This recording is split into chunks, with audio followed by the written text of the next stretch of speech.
W latach 90. zadebiutowały sympatyczne Goblinsy. Dokładnie było to w 1991 roku. Gra zyskała popularność dzięki charakterystycznej kresce Pierre'a Gilodesa. W kolejnych latach pokaże się część druga i trzecia i każda podnosiła poprzeczkę, głównie gameplayową. Niestety w 2009 roku seria próbowała przejść w grafikę 3D i było to fatalnym posunięciem. I w sumie po tym wybryku marce ukręcono łeb. Do czasu. W 2023 roku Pierre założył Kickstartera ze zrzutką na 5. część Goblinsów. Ochoczo wsparłem przedsięwzięcie, aby móc powrócić jeszcze raz do dziwacznej krainy absurdu i nonsensu. Cześć, ja nazywam się Krzysztof Energik-Micielski, a to recenzja Goblins 5 The Morgloton Invasion. Zapraszam.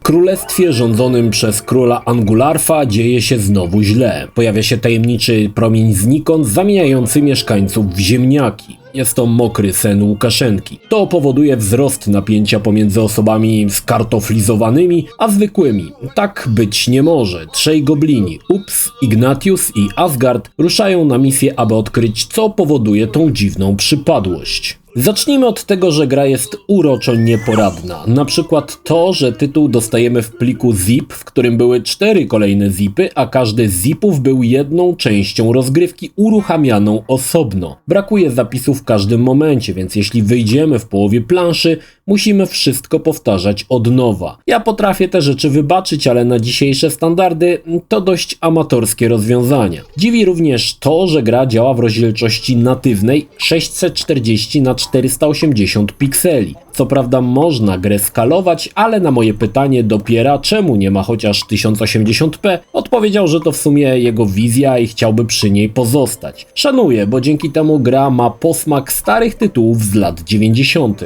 5. część Goblinsów hołduje mocno części pierwszej. Każda z 16 plansz jest w zasadzie jednym ekranem, który można przesuwać, ale koncept jest taki, że nie przechodzimy do innych plansz, tylko wszystko mamy w obrębie jednej. 3 bohaterów posiada różne umiejętności. Ups potrafi podnosić i używać przedmioty, mag Ignatius umie czarować, często z nie do końca oczekiwanym efektem, a mięśniak Asgard wali z piąchy.